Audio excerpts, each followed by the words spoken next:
Hola a todos. Bueno, continuando con nuestro programa de biología, en esta oportunidad básicamente voy a ahondar en lo que vimos en la sesión pasada y en particular me voy a referir a la otra división que tiene el sistema nervioso, que en este caso es el sistema periférico. Que recuerden, ese se puede regular, básicamente regula acciones de manera voluntaria o involuntaria. A partir de de ver esas diferencias, me voy a centrar en cómo se transmite, por ejemplo, una señal de neurona a neurona, que es lo que se conoce como potencial de acción o impulso nervioso. ¿Ok? Entonces, en esta oportunidad vamos a seguir viendo la organización del sistema nervioso y impulso, digamos, impulso o potencial de acción. Recuerden, básicamente, esencialmente lo que vimos en la sesión pasada, cuando hablamos de sistema nervioso, tenemos en este caso neuronas que se encargan de, que son son las neuronas, son células funcionales. Esas células, recuerden, tienen la capacidad de captar señales, por ejemplo, del medio que nos rodea, y esa señal se puede transformar en una señal eléctrica. Por ejemplo, una señal, por ejemplo, química, por ejemplo, de presión, de temperatura, se puede, en este caso, traducir o se puede transducir en una señal eléctrica que se denomina impulso nervioso. Por lo tanto, estas células se encargan netamente de esa función, pero también existen otras células que acompañan la actividad de las neuronas, que son las llamadas células gliales.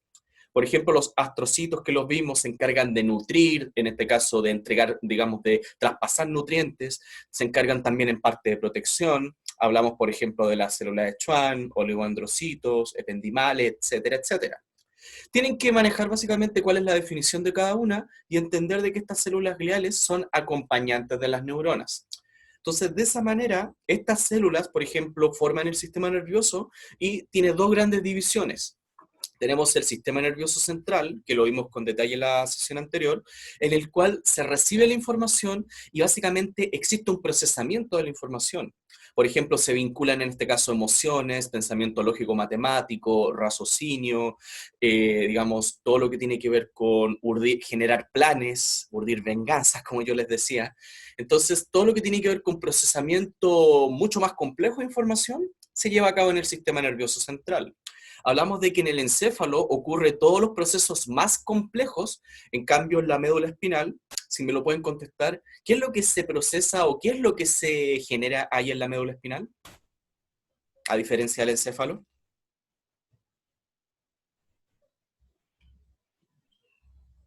¿Ideas? Si me pueden contestar. No, no tiene que ver con eso, Joana. Respuesta inmediata exactamente, Antonia. Justamente, en este caso, cuando hablamos de una respuesta inmediata, se refiere a los reflejos. La médula espinal, en este caso, genera respuestas reflejas que son rápidas, son automáticas y no hay mayor procesamiento de información. ¿Ok? Por lo tanto, los movimientos, por ejemplo, pueden ser más bruscos o no, dependiendo, digamos, de ciertas consideraciones que les dije. Por ejemplo, cuando hay interneuronas, los movimientos son más sutiles, hay cierto grado de procesamiento, digamos, pero en menor medida que en el encéfalo. Entonces, lo que vamos a ver en esta oportunidad, me voy a centrar en este caso en el sistema nervioso periférico. Pero yo que le había mencionado la semana anterior, las neuronas, que son las neuronas motoras, que son las que llevan la respuesta hacia el efector, esta respuesta puede ser voluntaria, por ejemplo, uno puede mover su músculo esquelético, lo puede flexionar, lo puede relajar, etcétera, pero también existe una musculatura y existe cierta estructura que se regula de manera involuntaria, que es el sistema nervioso autónomo, ¿ok? Entonces, dentro del sistema periférico tenemos la división somática, que es voluntaria, y la división autónoma, que es involuntaria. Eso lo voy a explicar a continuación. Básicamente, ¿qué tienen que manejar para su prueba de transición? Siempre van a tener que recordar esta estructura. Tenemos neurona sensorial, que por ejemplo puede llegar a la médula espinal o puede llegar al encéfalo, y en este caso la salida de digamos, la neurona motora es la que ejecuta la respuesta. Pero esta respuesta puede ser, por ejemplo, como les decía, voluntaria o involuntaria, ¿ok? Entonces, por ejemplo, siempre los nervios, recuerden siempre, para estar de a pares. Neurona sensorial, neurona motora, ¿ok? Esto básicamente, ¿a qué hace mención? Hace mención a la posición de los nervios. Por ejemplo, pueden haber nervios craneales o los que están asociados en este caso a la médula que se llaman raquídeos, ¿ok? Existe un concepto que de repente genera cierta confusión que son los llamados ganglios. ¿Qué significa eso en español? Que lo voy a dibujar acá. Por ejemplo, tenemos la médula espinal, ¿ok? Tenemos acá arriba el encéfalo, tenemos la médula. Entonces, ¿qué pasa?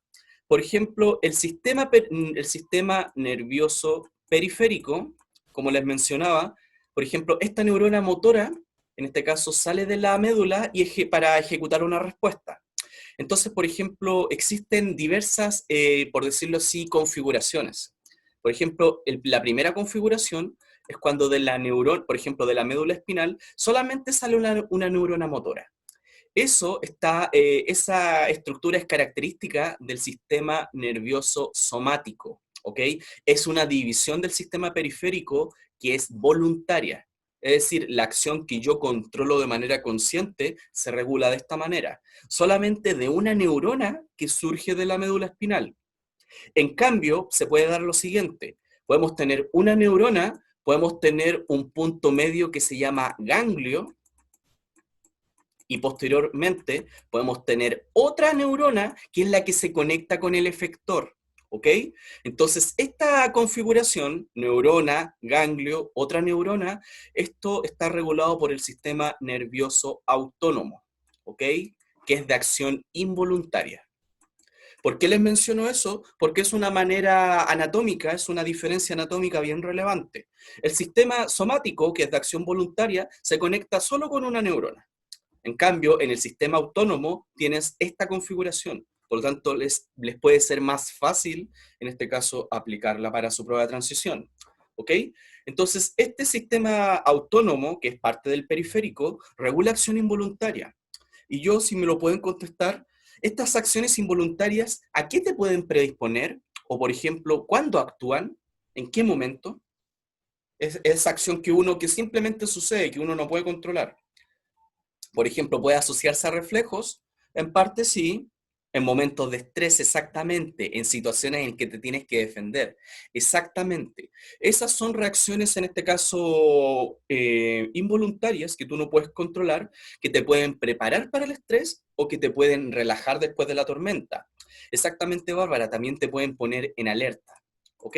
Entonces, en este caso, por ejemplo, si comparamos el sistema nervioso somático que es voluntario del autónomo que es involuntario, tenemos en este caso algunas diferencias centrales.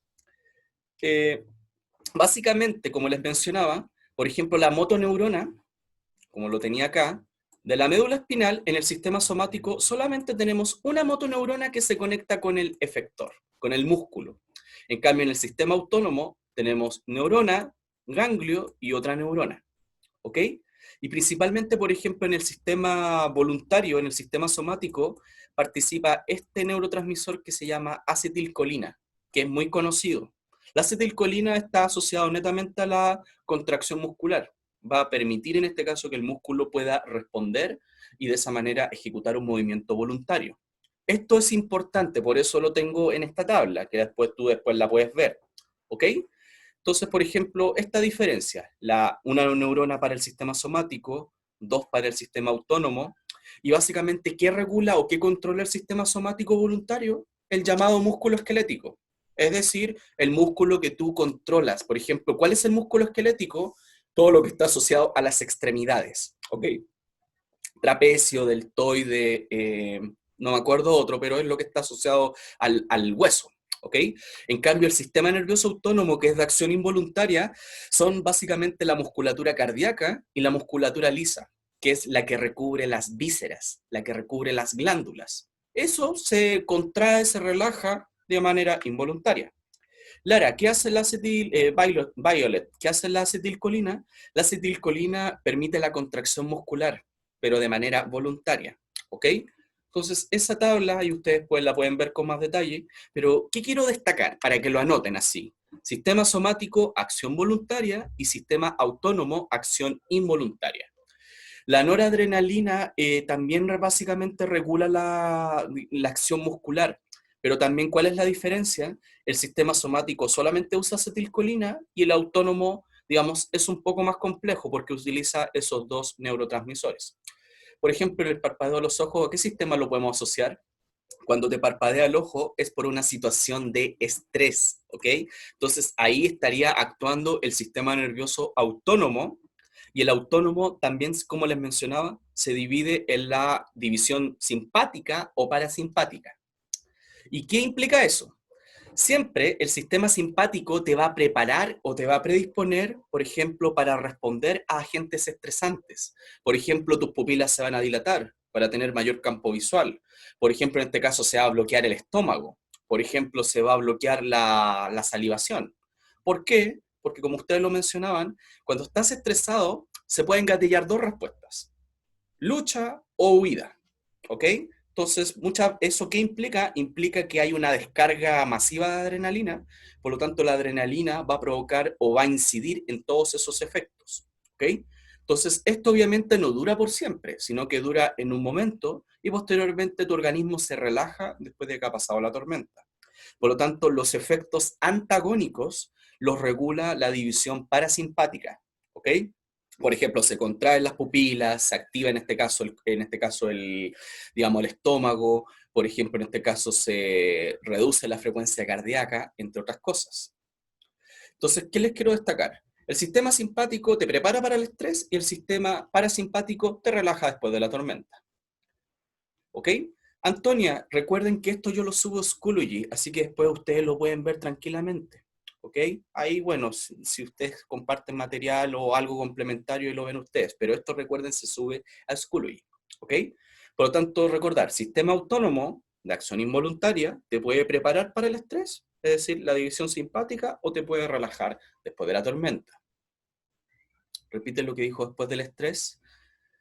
Eso básicamente, tener claro, división simpática estrés y división parasimpática relajo, ¿ok? Entonces, cada acción, la acción de una división es antagónica a la otra, es decir, el sistema simpático es antagónico al parasimpático y viceversa. Por ejemplo, viendo algunas preguntas tipo prueba transición, nos dice, ¿en cuál de las siguientes actividades del organismo el sistema nervioso autónomo cumple su función principal? Para responder esta pregunta hay que tener claro si el autónomo es de acción voluntaria o involuntaria. Entonces, ese es el dato central. Entonces, por ejemplo, viendo las alternativas, ¿cuál considerarían que es la correcta?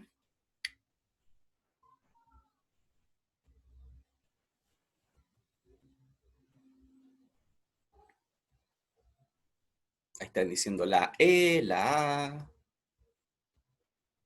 Coordinación de los músculos esqueléticos. ¿El sistema autónomo es voluntario o involuntario? Es involuntario. Por lo tanto, eso, el músculo esquelético, tú lo puedes controlar de manera consciente, ¿ok? Por lo tanto, la A no puede ser.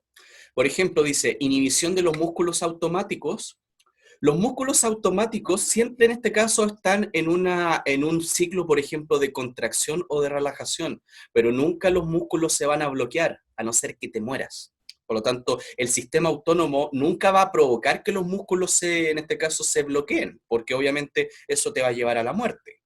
C, en el mantenimiento del estado de conciencia, no, porque le recuerden, la conciencia se regula por el sistema nervioso central, específicamente el tronco tallo encefálico. ¿Cuál es la estructura del tallo encefálico que regula el estado de conciencia o de alerta? Eso recuerden, lo vimos en la sesión pasada. El estado de alerta, lo que regula el ritmo circadiano, la conciencia. ¿Qué estructura del tallo encefálico lo regula? Que es del sistema central.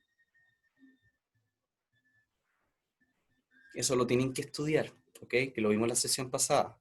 Es la formación reticular. Recuerden que tenemos formación reticular, bulbo raquídeo, mesencéfalo, cerebelo y otras más. Noah, ese material está en un Schoology, así que después tú lo puedes ver tranquilamente, ¿ya? Y eso está, yo le anoté lo que tienen que saber, ni más ni menos, ¿ok? Por lo tanto, no es correcto. D dice, en la respuesta de los cambios sonoros del medio ambiente. Sonidos. ¿Los sonidos los regula el sistema autónomo?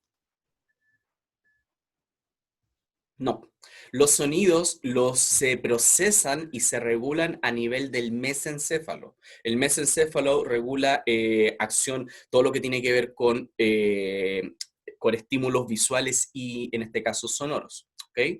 Por lo tanto, la correcta es la E, mantenimiento del medio interno, es decir, la homeostasis. El sistema autónomo, es decir, esta acción involuntaria, te va, en este caso, digamos, va a controlar todos los diversos parámetros que tienen que ver con la llamada homeostasis. ¿Ok? Catalina, bueno, como te digo, esto es como la parte más, por decirlo así, cabezona de la mención, pero yo se lo sinteticé. Viéndolo en lo que está en Schoology lo pueden revisar sin ningún problema. ¿Ok? Entonces, la primera, la correcta es la E. La otra pregunta nos dice, que está muy relacionada con la anterior.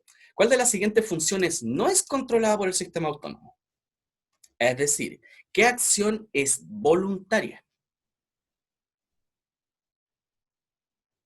D. Contracción y relajación de la musculatura esquelética. Exactamente. El músculo esquelético es el que está asociado al hueso, a las extremidades, a las articulaciones. Y eso tú lo controlas de manera consciente. Todo lo demás es involuntario. Por lo tanto, recordar diferencias. Sistema somático voluntario y sistema autónomo involuntario. Ese es el detalle para que lo anoten que tienen que manejar para su prueba de transición. Y recuerden, del sistema autónomo, una división te prepara para el estrés y otra división te relaja después de la tormenta. En ese contexto, por ejemplo, como les mencionaba, tienen que recordar lo siguiente. Tienen que acordar que tenemos una neurona sensorial, que básicamente, por ejemplo, la podemos tener en la piel, la podemos tener, por ejemplo, en ciertos órganos, y esta neurona sensorial va a captar una señal. Por lo tanto, esta neurona sensorial va a enviar la información al sistema nervioso central, que es la que procesa la información, y luego esta respuesta sale a través de una neurona motora. Autónomo voluntario, no. Constanza, el sistema autónomo es involuntario. ¿Ok? El somático es voluntario y el autónomo es involuntario. Eso lo pueden revisar en los mapas conceptuales que están en el resumen. ¿Ok? Entonces, esta es la clave que tienen que manejar. Neurona sensorial lleva al sistema central y luego la respuesta sale por una neurona motora. ¿Y cuál es la gracia acá? Esta neurona sensorial tiene la capacidad, como yo les mencionaba, de transformar la información, de modificarla. Por ejemplo, transformar un aroma, digamos, una esencia, por ejemplo, un toque, un roce, una caricia. Digamos, esa información se puede transformar en una señal eléctrica.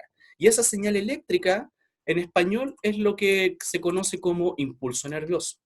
¿Ok? ¿Y qué implica eso? Para que una neurona, en este caso, transmita un impulso nervioso, previamente la neurona se dice que está en un estado de reposo. Está, por decirlo así, está descansando. Entonces, ¿qué pasa acá? En una situación de descanso, la neurona, como lo vimos en el módulo común, existen ciertos iones que pueden, por ejemplo, estar más concentrados afuera de la célula o adentro de la célula. Eso se da de manera natural. Por lo tanto, estos iones tienen carga eléctrica. Por lo tanto, la neurona va a tener lo que se denomina un potencial de reposo. O también, eso cómo se denomina para efectos de la PSU, que eso también lo tienen que haber visto en física, se denomina voltaje. ¿Ok? Potencial de reposo es lo mismo que hablar de voltaje de reposo.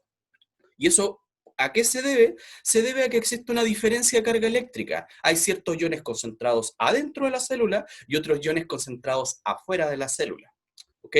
Y este voltaje, digamos, la neurona tiene naturalmente un voltaje de menos 70 milivolts.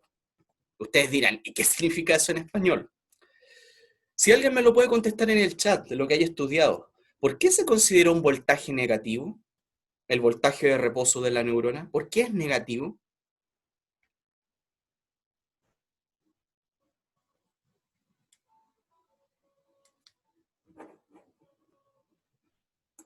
Necesita activarse. Por ahí va Irisa. ¿A qué tiene que ver? Digamos, ¿por qué se tiene que activar? Por la diferencia de carga, exactamente. Véanlo de la siguiente manera. Tenemos la neurona y, por ejemplo, afuera abundan los iones con cargas positivas. Por ejemplo, el sodio, ¿ok? En cambio, adentro de la neurona abundan las cargas negativas. Por eso se considera un voltaje negativo, porque el voltaje se refiere al interior, ¿ok? A la carga eléctrica interior. Por eso es negativo, ¿ok? Entonces, existe una diferencia de carga eléctrica y el voltaje se representa de esa manera, negativo, porque representa el interior. Y exactamente como dice Noah, no está haciendo sinapsis, esta es una situación de reposo. Es cuando la neurona está descansando. Entonces, ¿qué va a pasar cuando la neurona capta una señal? Cuando capta un estímulo, ¿ok? Cuando capta un estímulo, en este caso, esos iones, esa carga eléctrica se va a desplazar. Pero antes de eso, por ejemplo, aquí nos dice, ¿cómo se mantiene esa diferencia de carga eléctrica? Porque recuerden que en este caso los iones, naturalmente, por ejemplo, si están muy concentrados, ¿qué tiende a pasar? Si los iones están muy concentrados en un lado, en un área, ¿qué tiende a suceder? Se desplazan exactamente. Por ejemplo, el sodio, en este caso, naturalmente, como está muy concentrado fuera, tiende por transporte pasivo, tiende a ingresar. Y el potasio, a su vez, tiende a salir de la célula. Por lo tanto, este reposo se mantiene por la bomba sodio-potasio. La bomba sodio-potasio, recuerden que es de transporte activo, básicamente mantiene este reposo. Digamos, evita que se modifique ese potencial y de esa manera la neurona mantiene ese valor. ¿Ok? Exactamente, Catalina. Digamos, estas partículas se mueven, pero la bomba sodio-potasio TPasa va nivelando los iones. ¿Ok? Justamente. Entonces, este reposo se va a mantener hasta qué? Hasta que la neurona capta un estímulo, hasta que capta una señal. ¿Ok? Entonces, ¿qué va a pasar acá? Lo voy a anotar. Por ejemplo, cuando se capta un estímulo, por ejemplo, una presión, un aumento de temperatura, por ejemplo, los iones, por ejemplo, las cargas positivas van a ingresar, van a comenzar a ingresar lentamente. Entonces, ¿qué va a pasar? El voltaje va a variar, la carga eléctrica va a variar. ¿Ok? Entonces, ¿eso de qué depende? Depende, por ejemplo, del estímulo. Por ejemplo, el estímulo tiene que cumplir ciertas condiciones para gatillar la transmisión de un impulso nervioso. ¿Ok? ¿Qué implica esto? Para que se entienda. Por ejemplo, piensen que, por ejemplo, uno se pincha. Por ejemplo, tú te pinchas superficialmente o te pinchas de manera más profunda. Por ejemplo, si te pinchas de manera superficial, no sientes dolor, no sientes ninguna sensación. ¿Por qué? Porque en este caso, cuando se pincha, van a ingresar cargas positivas, pero la neurona tiene que llegar, su voltaje tiene que llegar a un nivel mínimo. ¿Ok? Por ejemplo, tiene que llegar de menos 70 a menos 55 milivolt, para de esa manera transmitir un impulso nervioso. Exactamente no alcanza el umbral. El umbral es un valor, para que lo anoten, dato de prueba de transición, el umbral es un valor mínimo que tiene que alcanzar la neurona para transmitir la señal eléctrica. Es decir, si el pinchazo es muy leve, no sientes dolor porque no se transmite el impulso nervioso.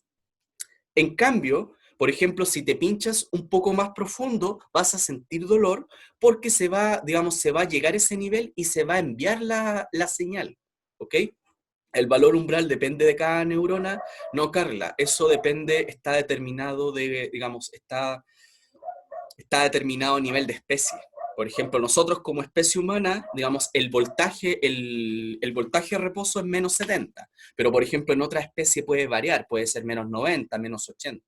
Está determinado por especie. ¿Ok? Les decía, si te pinchas de una manera un poco más profunda, sientes la sensación porque se transmite el impulso nervioso. ¿Y qué pasa si te pinchas más profundamente? Vas a sentir, el mismo dolor. Eso si alguien lo ha estudiado, ¿a qué se debe?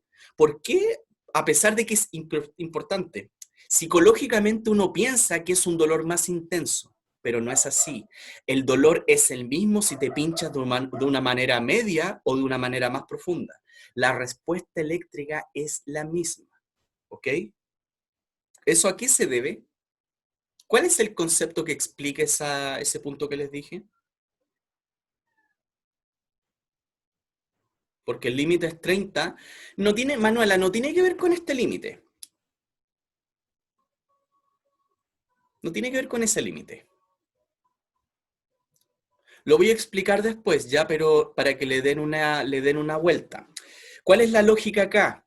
Por ejemplo, el estímulo, por ejemplo, si es umbral, llega a este valor mínimo y se transmite el impulso nervioso. Si el estímulo es muy fuerte, si es sobre el umbral, la respuesta eléctrica es la misma. El impulso nervioso no va a ser más potente o no va a ser más chiquitito. El impulso eléctrico siempre es el mismo, ¿ok? Y eso se ve acá. Por ejemplo, si te pinchas de manera, digamos, media, se va a transmitir este potencial de acción o impulso nervioso. Si te pinchas de manera más profunda, si se fijan, la respuesta eléctrica es la misma, ¿ok? El potencial de acción, el impulso nervioso va a tener la misma forma, pero lo que cambia es que se va a repetir más. Es decir, si te pinchas un poquitito, sientes, por ejemplo, una sensación de dolor. Pero si te pinchas más profundo, vas a sentir muchas sensaciones repetitivas, ¿ok? El impulso nervioso es el mismo, pero lo que cambia es la frecuencia de disparo, ¿ok? Profe, que ahí diga que debe pasar es un valor, ejemplo, está determinado así. El valor umbral es menos 55, a no ser que sea distinto y que te lo digan en una pregunta, ¿ok? Este valor es el mínimo que se tiene que alcanzar para transmitir un impulso nervioso. Entonces, eso lo voy a explicar más en detalle, pero es para que les quede la idea. Da lo mismo si te pinchas más, por ejemplo, si te pinchas un poquitito y sientes dolor o si te pinchas más profundo. La respuesta eléctrica es la misma, ¿ok? Eso lo anotan. Entonces, ¿qué pasa acá? Cuando se reciben estímulos, se van a abrir ciertos canales del ion sodio, por lo tanto, como les mencionaba, en este caso, las cargas positivas van a comenzar a ingresar. Si el voltaje inicial es menos 70 y ingresan cargas positivas, ¿el voltaje aumenta o disminuye si ingresan cargas positivas?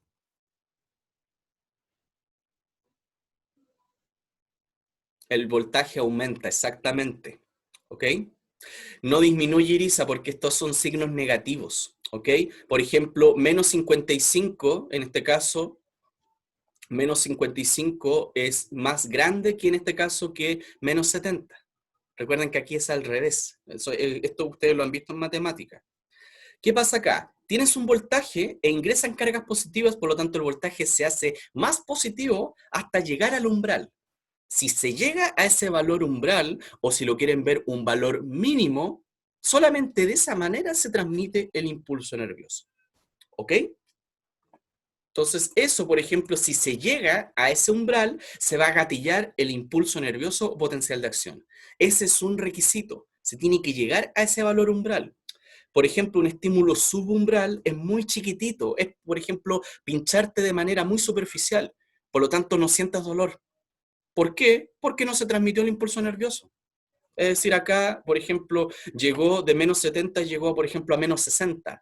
No es suficiente para permitir que se transmita un impulso nervioso. Por ejemplo, viendo preguntas tipo, nos dice, el siguiente esquema representa un corte transversal. ¿A qué se refiere eso? Es, por ejemplo, es tener una cañería y, por ejemplo, cortarla, digamos, cortarla, por decirlo así, de frente. Entonces, este es un cable, tú lo cortas de frente y ¿qué vas a tener? Esto es un nervio y en el interior del nervio tienes muchas neuronas, ¿ok? Que son digamos, donde tienen los axones. Exactamente, es un corte vertical. Por lo tanto, ¿qué pasa? Además, se presenta el potencial de membrana en reposo para cada axón. Por ejemplo, digamos, acá te lo dicen. Por ejemplo, este axón tiene un voltaje de reposo de menos 70, menos 60, etc. Si se aplica un estímulo de 65 milivolts, ¿qué va a pasar? ¿La totalidad del nervio responde al estímulo? Profe, pero ¿cómo el impulso se repite tantas veces si después hay un estado en el que la neurona se debe recuperarse? ¿Se salta eso o afecta a más neuronas? Lo que pasa es que, por ejemplo, el estímulo, si es repetitivo, si el estímulo es chiquitito, pero puede ser chiquitito, pero si es muy repetitivo, puede generar un impulso nervioso, ¿ok? Pero es un caso particular. El estímulo tiene que ser capaz de llegar a ese valor umbral para que se transmita el impulso nervioso. Es la única manera, ¿ok? ¿Cómo tienen que ver esto? La neurona tiene este voltaje de reposo y se aplica un estímulo, por ejemplo, de 65. Entonces, ¿cómo se calcula esto? Le tienen que sumar. ¿ok? Menos 80 más 65, menos 70 más 65. Recuerden que en este caso, como dato, el umbral para que se transmita un potencial de acción es menos 55. Por lo tanto, si se aplica ese estímulo, todo el nervio va a responder. Si ustedes suman, por ejemplo, si suman menos 70 más 65, ¿qué valor nos va a dar más o menos? ¿Va a dar más o menos que el umbral?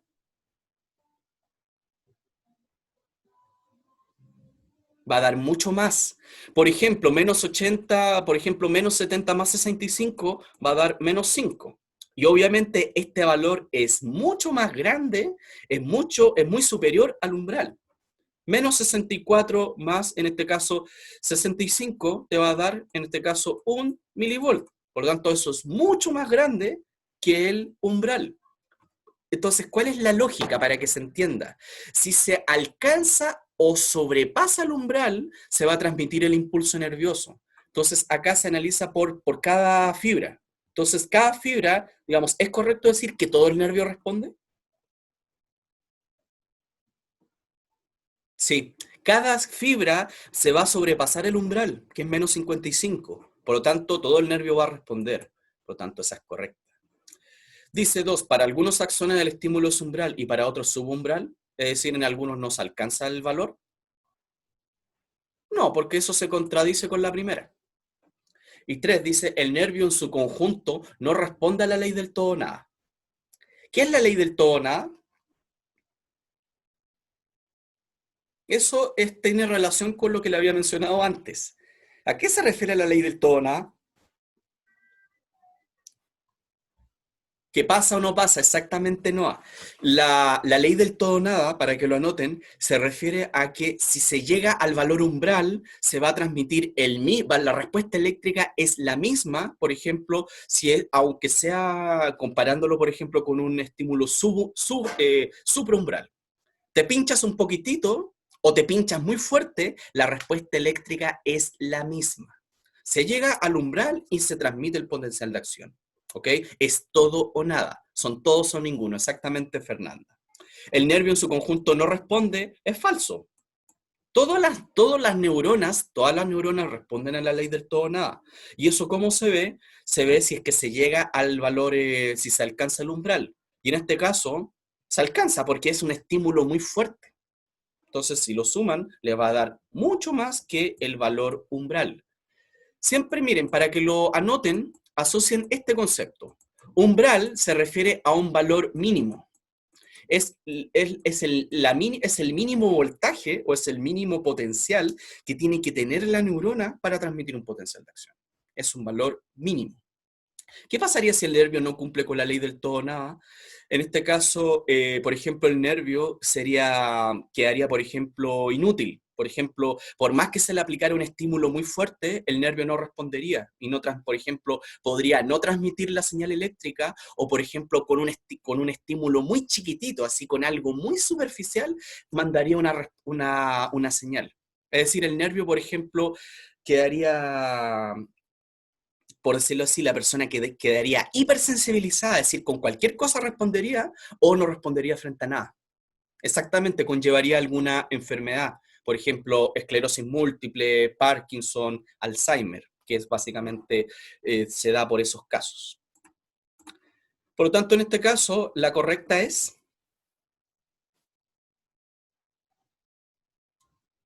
la correcta es la A. Todas esas neuronas van a responder en este caso, por lo tanto, el nervio en su conjunto va a responder.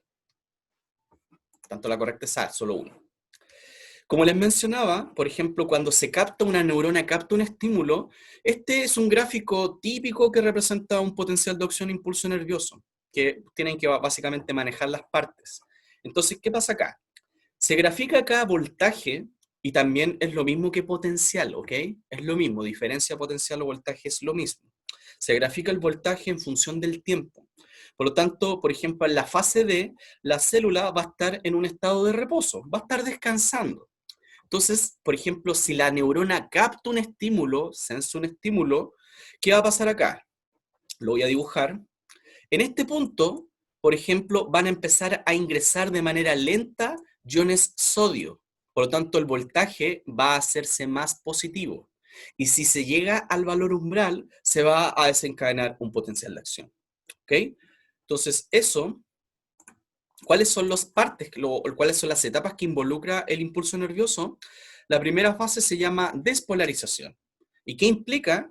Va a ocurrir en este caso un ingreso masivo de sodio, es decir, todo el sodio que estaba afuera va a ingresar hacia la neurona. Por lo tanto, dado que el voltaje se considera por el interior, si originalmente era negativo, el voltaje ¿en qué valor va a quedar? O no, no en qué valor, sino que en qué signo va a quedar cuando ocurre la despolarización. Exactamente no, va a quedar positivo, ¿ok? Si lo ven acá, de menos 70 va a llegar alrededor de más 40, más 50. Por lo tanto, cuando ocurre despolarización, significa que va a viajar, que se va a transmitir, en este caso, el potencial de acción o impulso nervioso. Entonces, eso implica, primero, que va a ingresar sodio. Pero posteriormente, ¿qué va a pasar? ¿Qué pasa después con el voltaje? ¿Qué pasa en la etapa B? Baja, disminuye, exactamente. ¿Por qué pasa eso? Pasa porque primero, como les decía, ingresa sodio y posteriormente sale potasio. ¿Ok? Entonces, la salida del potasio hace, en este caso, que ocurra el fenómeno llamado repolarización. ¿Ok? Entonces, primero ingresa el sodio, despolarización. Luego sale el potasio de manera masiva y la neurona va a volver a recuperar su voltaje negativo. Pero ¿cuál es el problema? El voltaje se vuelve a ser negativo, pero en este caso queda más negativo de lo que debería ser. Es decir, la neurona queda, en este caso, queda con mucha carga negativa. Por lo tanto, eso, ¿qué va a implicar? Va a quedar, por ejemplo, acá para que se entienda, por ejemplo, va a quedar con un voltaje de menos 100 y su voltaje original o normal es menos 70. Queda muy negativo. Exactamente, Carla. Cuando la neurona llega a este punto, se genera lo que se llama periodo refractario absoluto. Y ustedes dirán, ¿qué significa eso en español? La neurona queda bloqueada, es decir, no puede transmitir nada. Por ejemplo, te pueden estar pegando, te pueden estar machacando, puedes sentir un puntazo o lo que sea, y la neurona no va a ser capaz de transmitir esa información, porque en ese punto la neurona queda con un voltaje muy negativo, por lo tanto la neurona queda bloqueada, ¿ok? Es decir, no puede volver a transmitir. Fernanda, la fase de repolarización es cuando, a partir en este caso del ingreso de sodio, primero ingresa el sodio y posteriormente sale el potasio. El potasio, como está muy concentrado adentro, va a salir por transporte pasivo. Entonces el voltaje se va a volver a ser negativo, pero queda más negativo de lo que debería ser. Por lo tanto, ¿eso qué implica? La neurona se bloquea, no transmite con nada. Eso es lo que se llama periodo refractario absoluto.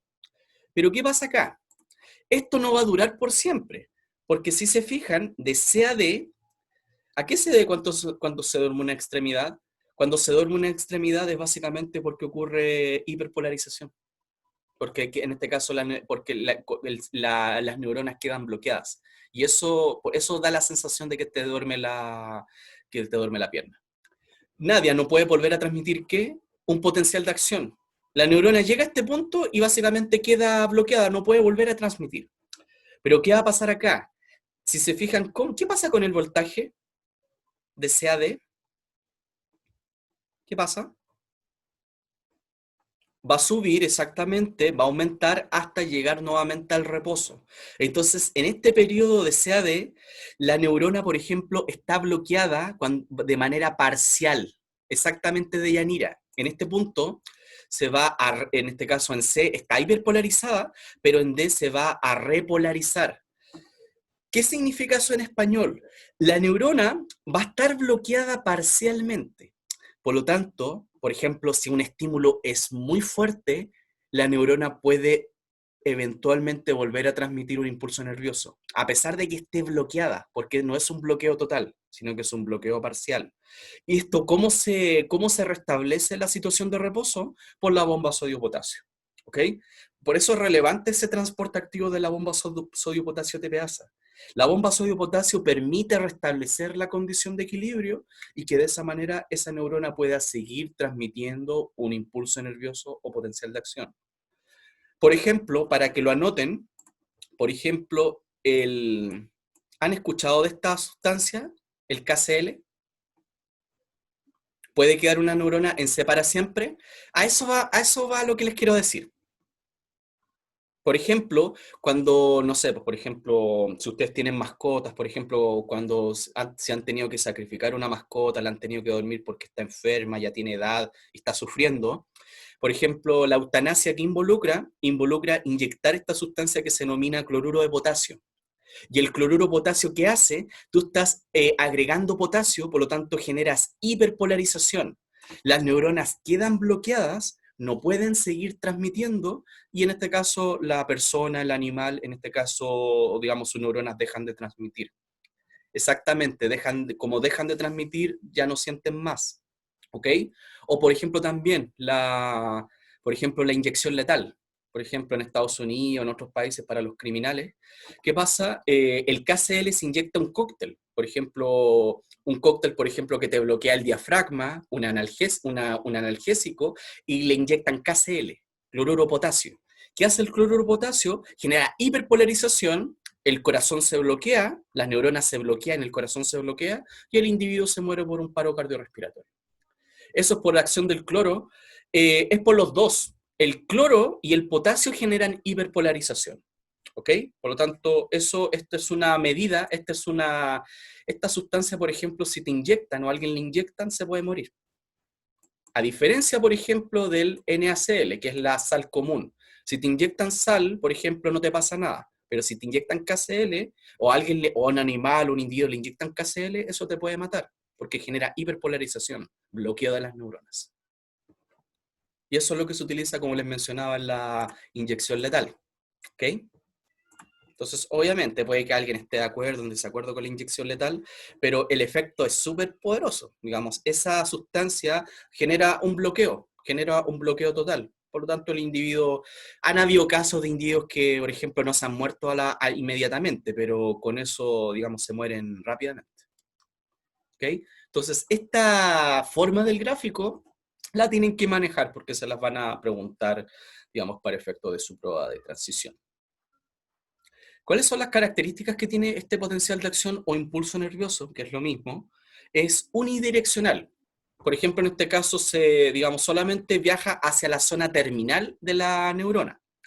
Profe, ¿qué pasaba en C? C se llama hiperpolarización, y eso en español es que la neurona queda bloqueada. Como su voltaje o su potencial queda muy negativo, la neurona queda bloqueada, no puede transmitir. Y eso es un bloqueo absoluto. Pero luego el bloqueo absoluto se transforma en un bloqueo relativo. Es decir, la neurona puede eventualmente volver a transmitir, pero en C va a quedar bloqueada de manera total. ¿Ok? Que se llama hiperpolarización. Entonces yo les mencionaba, este impulso nervioso potencial de acción es unidireccional, responde a la ley del todo o nada.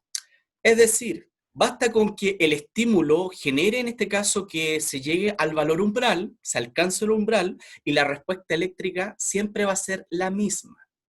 Entonces puede salir de ese estado. Por ejemplo, si una persona, por ejemplo, un animal sus neuronas quedan con hiperpolarización, puede quedar parcialmente dormido. Por ejemplo, si le inyectan una dosis baja, la bomba sodio-potasio va a restablecer el equilibrio. Pero, por ejemplo, lo que va en la inyección es una dosis fuerte. Por lo tanto, es una concentración muy fuerte, por lo tanto la bomba sodio-potasio no tiene la capacidad en este caso, de generar o de restablecer el equilibrio. Exactamente no, no se devuelve. Existen ciertas excepciones a la regla, ojo, pero para efectos de la prueba de transición se considera unidireccional. ¿Cómo actúa la anestesia de Yanira? La anestesia actúa como en C. La anestesia genera una hiperpolarización, pero no es una hiperpolarización tan profunda, tan fuerte, por ejemplo, como la inyección letal o como inyectar KCl. Pero funciona bajo la misma lógica, genera hiperpolarización para que se bloqueen todas las neuronas y los receptores de dolor. Pero es la misma lógica, generan hiperpolarización. Eso lo vamos a ver más detalle cuando hablemos de sinapsis, porque existen ciertos fármacos, ciertos neurotransmisores que son inhibitorios y que provocan hiperpolarización. Puede ser continuo saltatorio y eso también depende de la vaina-mielina, ¿ok? Recuerden que lo vimos la semana pasada, la vaina-mielina, por ejemplo, es una sustancia grasosa que en este caso se va depositando en el axón, ¿ok? Existen ciertas células que sintetizan y que exudan esta vaina de mielina, por lo tanto, ¿qué va a pasar acá? Esta vaina de mielina va a actuar como un aislante eléctrico, por lo tanto, la despolarización, por ejemplo, el impulso nervioso, va a llegar a este punto y luego se va a saltar al espacio que queda entre las, en este caso, entre las vainas, que es lo que se llama nodo o nódulo. ¿Ok? Por lo tanto, siempre recuerden, cuando hay vaina de mielina o hay presencia de vaina de mielina, el impulso nervioso se va a transmitir de manera más rápida, porque tienes menos área que cubrir. Entonces, esas son como las características típicas. ¿Cuáles son los factores que afectan la velocidad del impulso nervioso? Por ejemplo, la temperatura. A mayor temperatura, en este caso, para que se acuerden, para que hagan la relación. ¿Qué pasa con la membrana plasmática cuando aumenta la temperatura? ¿Qué pasa con los fosfolípidos, con esa estructura? ¿Es más flácida, más resistente, más laxa? ¿Cómo es?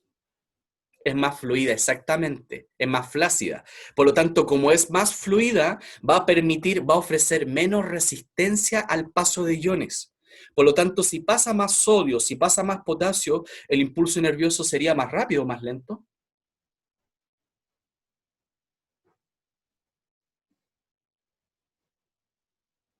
Exactamente, Constanza, sería más rápido. A mayor temperatura, el impulso nervioso se transmite de manera más rápida. Por lo tanto, por ejemplo, si quiero que lo vean de esta manera. Por ejemplo, cuando una persona, no sé, un animal está en la nieve o se está, por ejemplo, digamos, dicen que se muere congelado, eso no es del todo correcto. El individuo no se muere congelado, sino que el individuo, ¿por qué se muere? Es porque como se congelan las membranas, en este caso el impulso nervioso se transmite de manera más lenta o en algunos casos se deja de transmitir. Por lo tanto, el individuo se muere porque sus neuronas se dejan de comunicar y posteriormente viene el efecto de la congelación. Pero el individuo no se muere por la congelación en sí, sino porque sus neuronas dejan de transmitir. ¿Y por qué cuando hace frío todo duele más? Porque eso activa los nociceptores, que son receptores del dolor. Son específicos para, digamos, se activan especialmente con esa combinación de temperatura. Lo que pasa es que genera adormecimiento, exactamente. Algunas personas sienten esa sensación de dolor, pero en sí la estructura se adormece. ¿Por qué? Porque las neuronas se van a hiperpolarizar, van a dejar de transmitir. ¿Ok? Entonces, a mayor temperatura, se transmite más rápido el impulso nervioso. Cuando hablamos del diámetro, para que se entienda la idea, se refiere a que sea un axón, por ejemplo, más gordo, sea una cañería más ancha, ¿ok? Entonces, ¿qué pasa?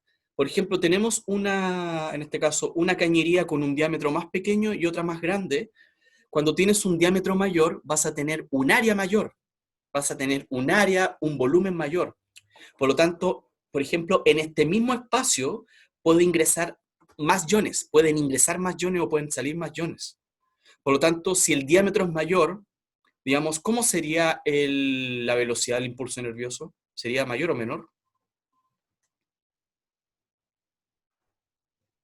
Exactamente. Cuando la cañería es más grande, en este caso, por ejemplo, en una cañería de agua, si la cañería es más grande, más gorda, el flujo de agua en este caso es mucho mayor, porque tienes mayor área de contacto. Y obviamente, si hay mayor área, hay una mayor razón, en este caso, área-volumen. También en este caso, por eso mismo, a mayor diámetro, en este caso es mucho más rápido. Existen ciertos organismos, por ejemplo, los calamares, los pulpos, que por ejemplo no tienen poca vaina de melina, pero sus axones son súper gruesos. Por ejemplo, no son microscópicos, sino que, por ejemplo, miden milímetros o hasta centímetros. Eso es mucho. Por lo tanto, ¿qué te dice eso? De que, por ejemplo, esos individuos generan sinapsis muy rápidas, por lo tanto, tienen esos individuos, por ejemplo, tienen una cierta capacidad cognitiva y también pueden llevar a cabo ciertos procesos superiores. Es decir, en español, pueden desarrollar cierta inteligencia o ciertos procesos que nosotros también llevamos a cabo. Y en este caso, como les decía, la vaina mielina, es decir, esta capa de grasa que producen ciertas células, aumenta la velocidad del impulso nervioso. Es decir, porque este va a ser saltatorio y va a ir viajando entre los nodos que quedan. No, entonces la mielina no influye tanto como el diámetro. Este es el orden, básicamente, si lo vemos en términos de prioridad, siempre en este caso va a ser más, primario la temperatura, luego el diámetro y por último la vaina mielina. Pero eso es un detalle, digamos, no se lo van a preguntar así como, ¿cuál es el parámetro más importante?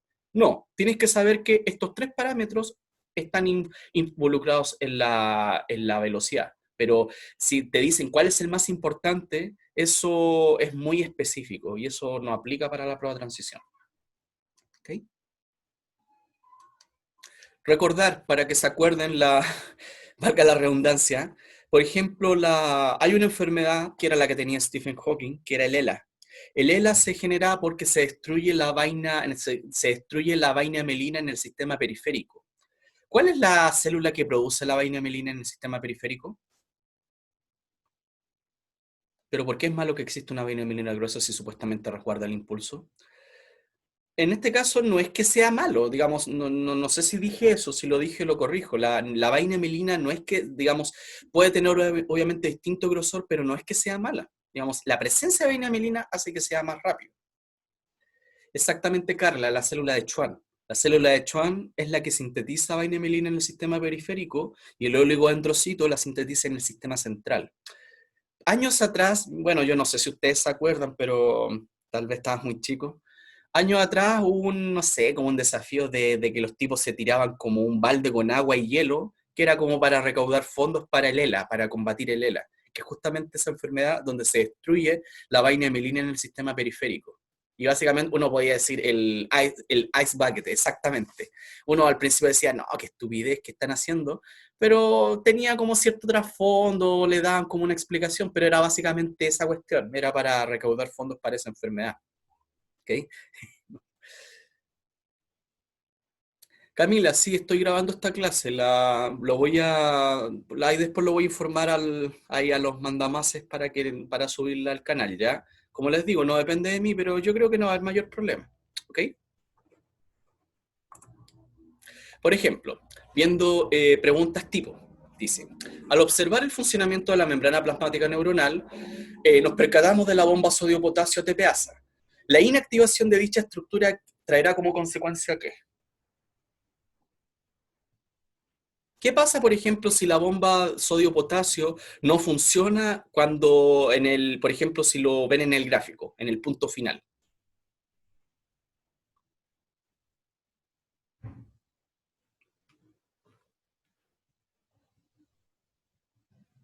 Ahí nos está diciendo A o E.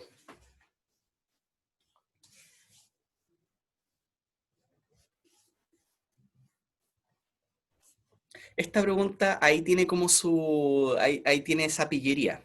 Porque en este caso tienen que recordar por ejemplo, el periodo refractario absoluto se da antes o después de que se active la bomba sodio-potasio. Después. Para que se recuerden, la hiperpolarización, en este caso, digamos, perdón, el periodo refractario absoluto se da en este caso acá. Por lo tanto, la bomba sodio-potasio actúa después de ese punto. Entonces, bajo esa lógica, la alternativa, en este caso, la alternativa A no es correcta. La bomba sodio-potasio, digamos, se activaría después. Pero si no se activa en este caso, ¿qué es lo más correcto? Es que en este caso se va a mantener la hiperpolarización. Es decir, el voltaje va a ser más negativo en este caso que el voltaje o potencial de reposo. Entonces, ahí está la pillería. La periodo refractario absoluto no va a ser, no, porque en este caso posteriormente puede haber un periodo refractario relativo. ¿Ok? Entonces, en este caso, la correcta es la E. se va a generar, se va a mantener una hiperpolarización. La hiperpolarización importante no necesariamente involucra un periodo refractario absoluto. Puede haber hiperpolarización y también un periodo refractario relativo. Para que lo revisen después. Dice, la fase, por lo tanto, esa es la correcta, es la E. Dice, la fase de repolarización del potencial de acción depende del aumento de la permeabilidad del paso de ion. Es decir, cuando, en este caso, recordar, repolarización es cuando aumenta o disminuye el voltaje en el gráfico. En este caso, la repolarización es cuando disminuye el voltaje desde un valor positivo hacia un valor negativo. Por lo tanto, ¿cuál es el ion que en este caso viaja para restablecer ese valor negativo? Exactamente, se hace más negativo. Es el paso exactamente, Catalina, del potasio. El potasio permite la repolarización y el sodio permite la despolarización. ¿Ok? Los demás, en este caso, no están, en este caso, el cloro no es tan relevante y, por ejemplo, los otros no tienen que ver con ese punto. ¿Ok? Esa es la idea. Repolarización, potasio. Y, por ejemplo, eso, ¿cómo se puede acelerar? Recuerden, con el KCl. Con el KCl se puede favorecer la repolarización, pero también puede provocar hiperpolarización y eventualmente la muerte, por ejemplo, del animal, del individuo. ¿Ok? Eso básicamente esto lo vamos a ver con detalle y también lo voy a vincular en la siguiente clase con lo que tiene que ver con sinapsis, ¿ok? Porque, por ejemplo, existen sinapsis que pueden permitir la transmisión de un impulso nervioso, pero también existen sinapsis inhibitorias que provocan hiperpolarización. Eso lo vamos a ver con detalle en la siguiente clase, ¿ok? Entonces, a modo de resumen, tienen que entender de que en este caso una neurona, por ejemplo, está previamente en una situación de reposo. Tiene una diferencia, una concentración de iones diferencial, y eso va a variar en el caso de que esta neurona capte un estímulo. Por lo tanto, este estímulo que va a provocar que ocurra un flujo de iones y si se alcanza un valor mínimo umbral, se va a desencadenar la transmisión de un potencial de acción o impulso nervioso. Da lo mismo si es un impulso, por ejemplo, o un estímulo, perdón, umbral o sobre el umbral. La respuesta eléctrica siempre es la misma. Pero alguien podría decir, ¿pero por qué uno siente más dolor? Es psicológico. El dolor que tú te sientes si te pinchas un poco o más profundo es el mismo, pero psicológicamente tú te predispones a percibirlo de mayor medida. Porque también, ¿qué pasa? La frecuencia, es decir, cuántas veces se repite el impulso nervioso es mucho mayor. Entonces, como es más repetitivo, vas a tener la sensación de que es más doloroso. Pero el dolor, la respuesta eléctrica es la misma. ¿Cuál es el valor de potencial de acción? El máximo antes de que baje, mira, el potencial llega alrededor de más 40, más 50. Ese es como el valor tope digamos, del impulso nervioso. Pero eso, digamos, depende del gráfico que te presenten en la prueba de transición. No es por el número de neuronas a las que afecta, puede ser, pero digamos, eso no es relevante. Digamos, lo relevante es que la respuesta eléctrica es la misma. ¿Ok? Entonces, eso, por ejemplo, como les mencionaba, hablamos de las fases que involucran el potencial de acción e impulso nervioso, diferenciar despolarización, repolarización, periodo refractario absoluto o relativo, y ver la diferencia esencial en eso. Y esto lo vamos a vincular en la siguiente clase, en cómo una neurona establece contacto con otra a través de lo que se conoce como sinapsis. ¿Ok? Eso sería entonces por hoy. Así que los dejo en libertad de acción y recuerden, cualquier duda por favor me contactan, ¿ya? Recuerden, para las personas que se vienen integrando hace poco, esto yo lo voy a subir en Schoology y la clase anterior ya está subida, por lo tanto ahí eso estudienlo, ¿ya? Eso sería. Que estén muy bien, ¿ya? Que estén muy bien. Adiós.